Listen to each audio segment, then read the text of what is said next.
j'ai passé 72 heures sur l'île la plus mystique du Japon.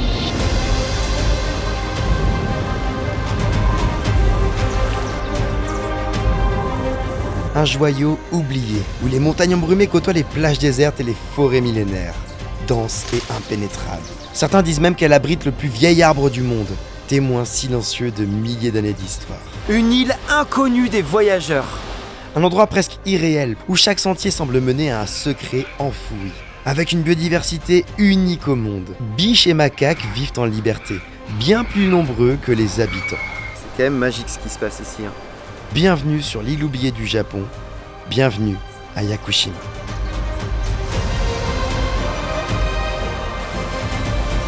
Waouh, waouh, waouh! Je me retrouve l'oiseau à l'air dans un onsen en pleine nature. Cette île, elle est incroyable, non? Pour commencer, posons un peu de contexte. Où suis-je? Je suis dans une île au sud du Japon, perdue au cœur de l'océan. Ça fait à peine 540 km², Yakushima. À titre de comparaison, c'est 5 fois plus petit que la Réunion, c'est plus de 10 fois plus petit que la Corse. Bref, c'est vraiment minuscule et il y a seulement une dizaine de milliers d'habitants qui vivent dans ce paradis. Un paradis assez unique au monde pour plein de raisons, notamment parce que c'est un endroit où il pleut le plus au Japon, tout simplement, jusqu'à 10 000 mm par an. Toujours à titre de comparaison, parce que j'aime les comparaisons, c'est 10 fois plus que la Bretagne en moyenne. Balle perdue pour les Bretons. Et là, vous pouvez vous dire derrière votre écran, mais pourquoi Bruno, tu nous emmènes dans un endroit où il pleut autant? Et ben en fait, justement parce que ça crée une biodiversité unique au monde. On va voir ça, la faune, la flore, il y a des espèces endémiques. C'est un bijou cette île, elle est aussi belle que mystique. Et comme vous pouvez voir, il pleut pas non plus tout le temps. Je suis en t-shirt actuellement au mois de janvier, on est pas mal. Bref, j'ai envie de vous dire, c'est parti pour la découverte, let's go!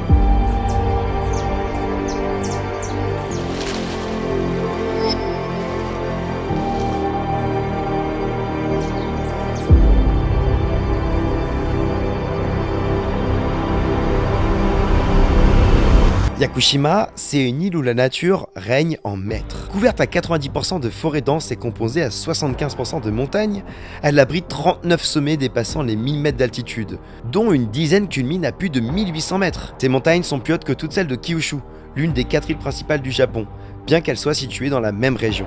Son plus haut sommet, le Miyanura Dake, culmine à 1936 mètres, ce qui vaut à Yakushima son surnom, les Alpes de l'océan. Et c'est d'ailleurs ça qui a un gros impact sur le climat, puisque ces grosses montagnes, elles vont notamment bloquer le passage des nuages, puisqu'on est quand même sur un caillou dans l'océan. Et c'est donc ça qui fait que on a cette biodiversité unique. Les plages de Yakushima sont également sublimes. Elles sont réputées pour être des sites majeurs de ponte de tortues de mer.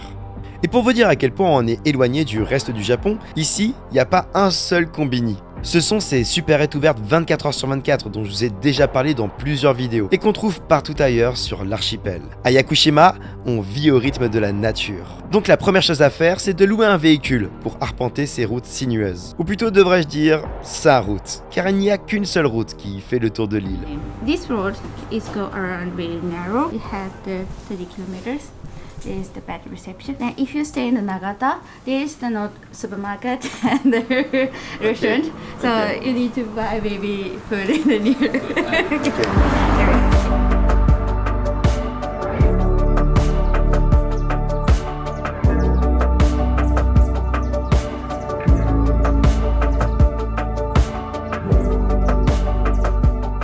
Comme vous l'avez compris, sur cette île, il y a pas mal d'animaux. Il y a plus de biches que d'habitants, comme je l'avais dit. Il y a plus de macaques que d'habitants, comme je l'ai aussi dit. Et pour les voir, je me suis dit que j'allais aller dans la partie la plus sauvage de l'île, qui est littéralement tout à l'ouest. L'île se divise un peu en deux parties. L'est est un peu plus habité. On parle quand même de 10 000 habitants sur 500 km², donc vous comprenez bien que c'est relativement peu. Et à l'ouest, c'est encore plus sauvage que le sauvage du sauvage. Et quand vous regardez la taille de la route, vous comprenez qu'on est vraiment sur une aventure épique. D'ailleurs, petit détail, on en parlera un petit peu plus tard, mais pour avoir une location de voiture, tu es obligé de traduire ton permis. Ça, c'est l'agence avec qui je fais ce périple qui a tout géré pour moi pour la traduction du permis. J'en parlerai un petit peu après. Bref, oh là là là là. Oh, merci. Fair play. How are you? Good? Good, yeah. Nice to meet you, I'm Bruno. Yes. You saw monkey? Many. Many monkey? Yeah, this road. So Oh yeah. be careful too. Yeah, ok, thank you. Have a good day. Ciao. Mais c'est ça les petites îles aussi, c'est des rencontres, c'est serrer une main au bord de la route. Est-ce qu'on ferait ça sur le périph' parisien? Pas sûr.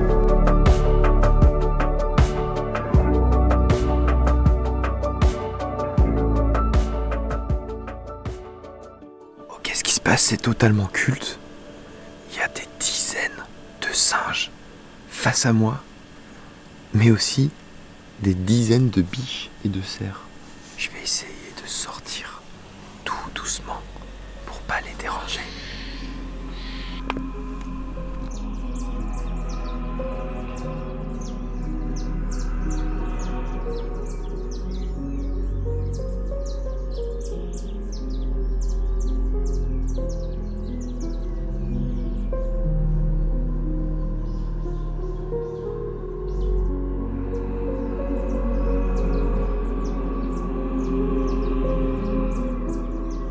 Les macaques et cerfs de Yakushima sont des espèces endémiques appelées macaques yaku et yakushika. Elles vivent uniquement sur l'île de Yakushima et leur nombre a varié au cours des années. Le macaque a été classé espèce rare en 1991, puis espèce quasi menacée en 1998. Ils ont finalement été retirés de cette liste en 2007, témoignant d'une population en hausse. De manière générale, les deux espèces sont différentes de celles qui se trouvent sur le reste de l'archipel, car elles sont plus petites. Ces adaptations morphologiques sont probablement le résultat de l'isolement géographique et des conditions environnementales spécifiques de Yakushima.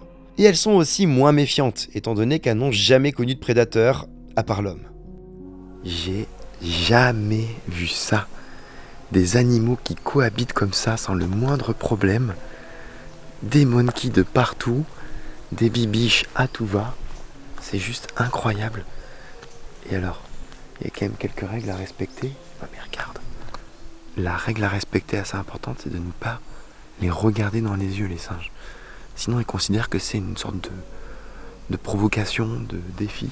Faut aussi pas aller évidemment juste à côté, hein. Je leur laisse de quoi s'en aller s'ils le souhaitent, évidemment. Mais là c'est incroyable.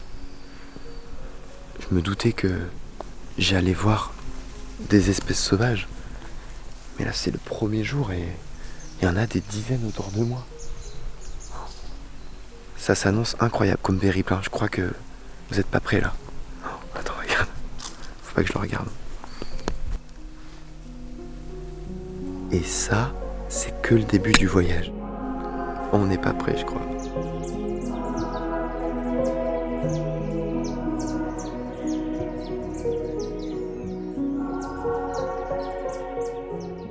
Comme vous pouvez le voir, la cohabitation entre les singes et cerfs de Yakushima est très paisible. Les cerfs suivent les déplacements des singes, mangent la nourriture qu'ils laissent tomber des arbres, et les macaques, quant à eux, se nourrissent des tiques et autres parasites qui se cachent dans le pelage des cerfs. Mais ça va même plus loin que ça. En 2015, un macaque mâle a été filmé en train d'essayer de s'accoupler avec une biche sika. À l'époque, les chercheurs ont supposé que ce comportement inhabituel du mâle pouvait s'expliquer par l'absence de partenaire sexuel au sein de sa propre espèce. Il s'agissait ainsi selon eux d'un cas exceptionnel. Cependant, le phénomène a de nouveau été documenté à plusieurs reprises. Les scientifiques ont encore du mal à l'expliquer aujourd'hui, mais cela montre les relations assez complexes et codépendantes entre les deux animaux. Et ce ne sont pas les seuls êtres vivants à vivre sur place. En tout, l'île accueille près de 1900 espèces de flore, 16 espèces de mammifères et 150 espèces d'oiseaux, ce qui en fait un vrai réservoir de biodiversité. Et là, typiquement, je suis devant un yakusugi de 1800 ans d'histoire. Il fait plus de 20 mètres de haut, 8 mètres de circonférence. On peut en mettre des brûlures là-dedans. C'est juste difficile de vous montrer à quel point c'est immense, si ce n'est en me mettant comme ça. Vous vous rendez peut-être un peu plus compte actuellement, sachant que je fais 1m84. Toute cette biodiversité unique au Japon et même unique au monde a fait que l'UNESCO a inscrit 20% de l'île, soit 107 km² environ, soit la superficie de Paris, comme patrimoine mondial naturel. Donc on a littéralement un cinquième de l'île qui est inscrite à l'UNESCO. C'est très grand, c'est majestueux, c'est magique et on peut le voir que ici.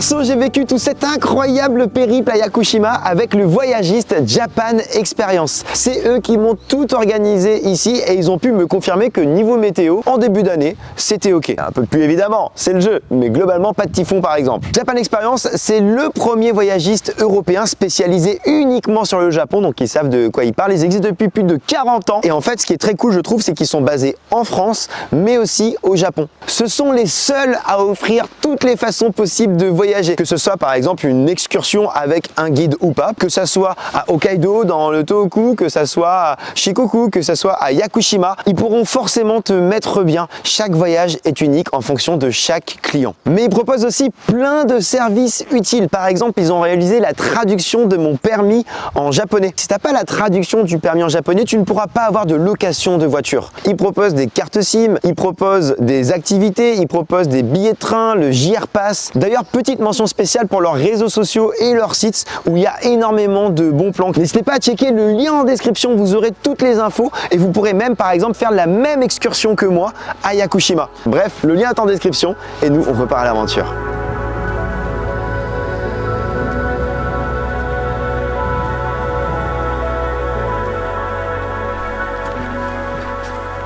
Ok, ça part en petite randonnée actuellement, parce qu'une bonne partie de l'île, comme vous l'avez compris, est inscrite à l'UNESCO, mais en plus de ça, c'est un parc national.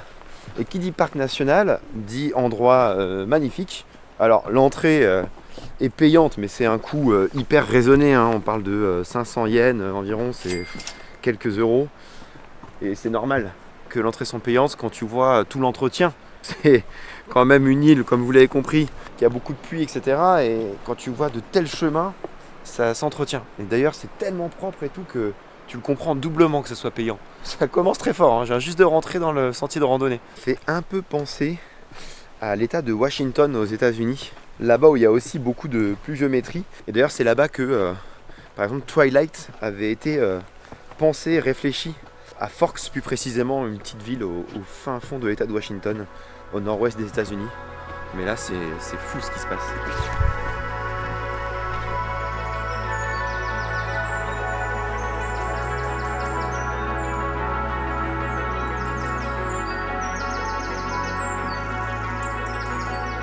Ces forêts ont aussi inspiré une toute autre fiction, Princesse Mononoke.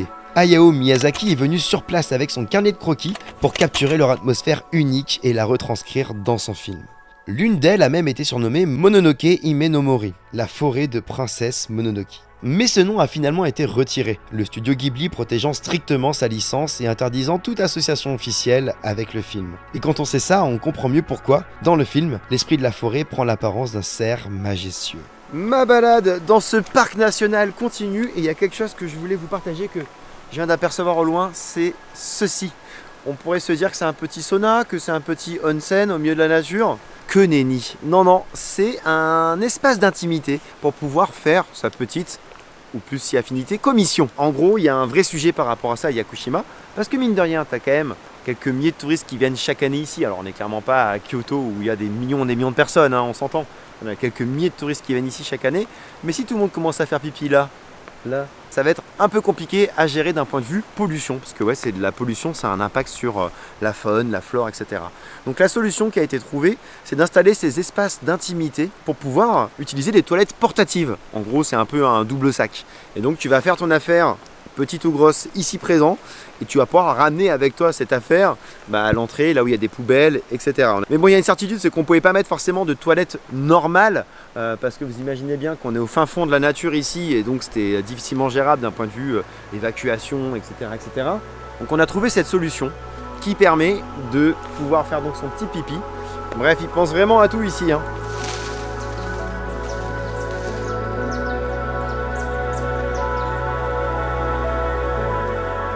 言えばやっぱこう島だから何が素晴らしいって一言で言えばやっぱ水が素晴らしいですね、飲める水がいつでも流れてて、それがね綺麗な水であるっていうのはね屋久島で一番一言で言えばいいことだと思います。 Vous l'avez compris, Yakushima est une île où l'eau a une place primordiale. C'est aussi dû à son climat subtropical unique. Les étés chauds et humides, avec des températures qui oscillent autour des 25 degrés, et les mois de juin, juillet et août sont des périodes où il pleut énormément. Si vous voulez éviter la pluie, venir en janvier comme moi, c'est pas une mauvaise idée. Même si vous allez quand même être mouillé. Ouais, je mentais pas hein, quand je disais qu'il pleut pas mal. 10 fois la Bretagne, rien que ça. Les Japonais ont une phrase pour décrire la météo à Yakushima. 屋久島は大きな山がたくさんあるので、そこに雲が生まれやすくて、雨が32日ぐらい一月に降ると言われています。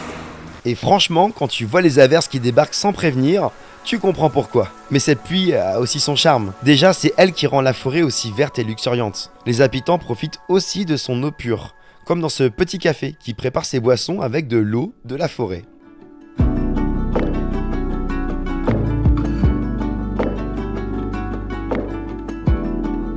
L'île n'est pas volcanique, mais accueille quand même des onsen naturels, qu'il fallait bien sûr que je teste. J'ai l'impression que ce qui va se passer va être incroyable. Regardez-moi ça. 300 yens.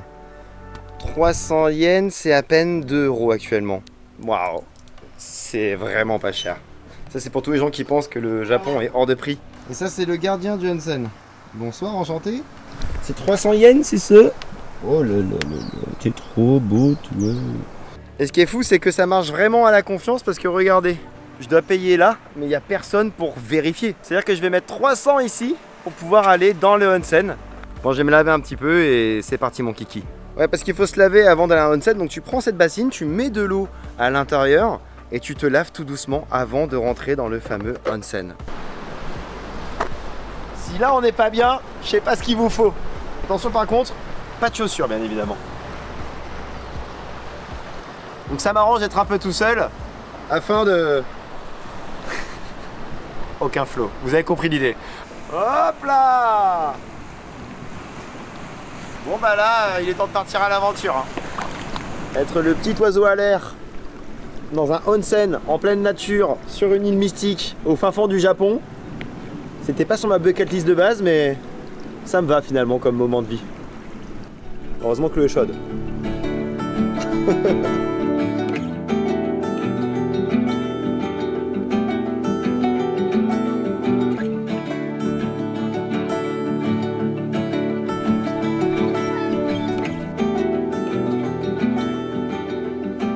Vous l'avez compris, le yakusuki, c'est un arbre qu'on trouve uniquement ici. Il est souvent appelé cèdre japonais. Mais en fait, c'est pas vraiment un cèdre. C'est plutôt une variété particulière de sugi. Ce type d'arbre vit en moyenne 500 ans. Mais le yakusugi, lui, peut facilement atteindre 2000 ans. Certains dépassent même largement cet âge, comme le Jomonsugi, qui aurait entre 2300 et 7200 ans. Et forcément, avec une espérance de vie aussi dingue, il est vu comme un arbre sacré au Japon. Aujourd'hui, il est même protégé par le gouvernement. Impossible d'en couper un. Seuls les arbres tombés naturellement ou après une catastrophe peuvent être utilisés. Résultat, les objets en yakusugi sont hyper rares et forcément ça se paye. Et je suis allé justement rencontrer l'un des artisans de l'île qui travaille le bois local. Je voulais vraiment vous montrer ça parce que les artisans au Japon, c'est quelque chose d'hyper important. Vous savez, l'année dernière, j'ai fait une vidéo sur un artisan qui bossait l'indigo et qui avait donc les mains bleues à Shikoku. Là, on va rencontrer quelqu'un qui travaille le bois. Et je trouve que ça fait partie du voyage aussi de vous partager ce genre de choses.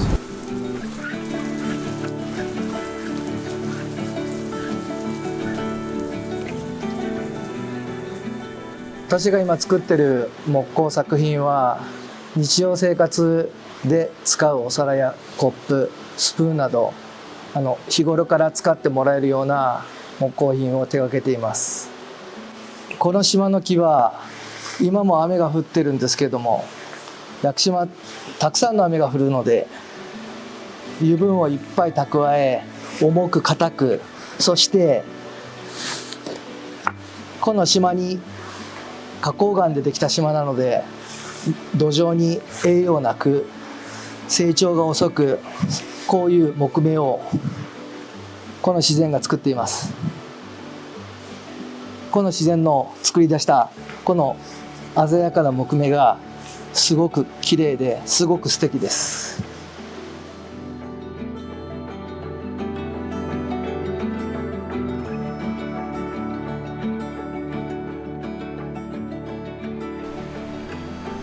Il y a un truc à comprendre avec les Japonais, c'est qu'ils sont fans de pas mal de trucs dans la vie, comme les Français sont fans par exemple de fromage ou de baguettes.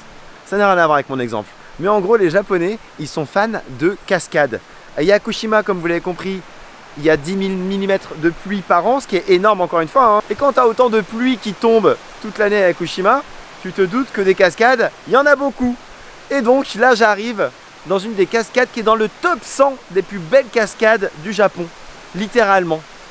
Elle a été élue comme telle.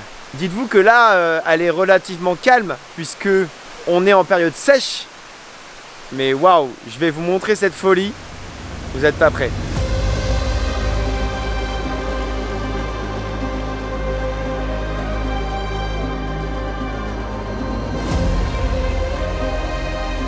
Et là, c'est assez fou. Il y a un monsieur qui est en train de mettre des pierres à l'équilibre. J'avais jamais vu ça. C'est vraiment fou. Ça doit demander beaucoup de patience quand même. Non mais c'est incroyable. Ça c'est quand il y a beaucoup d'eau qui tombe. Oh. Oh my god. J'espère qu'il y a de l'eau ici.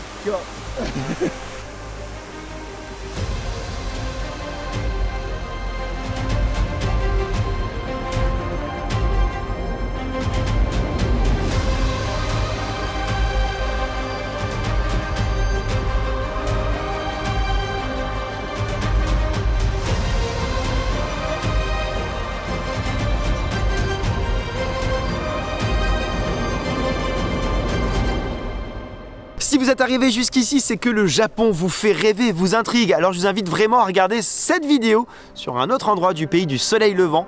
Promis, vous allez kiffer. Et surtout, n'oubliez pas de voyager. Peace!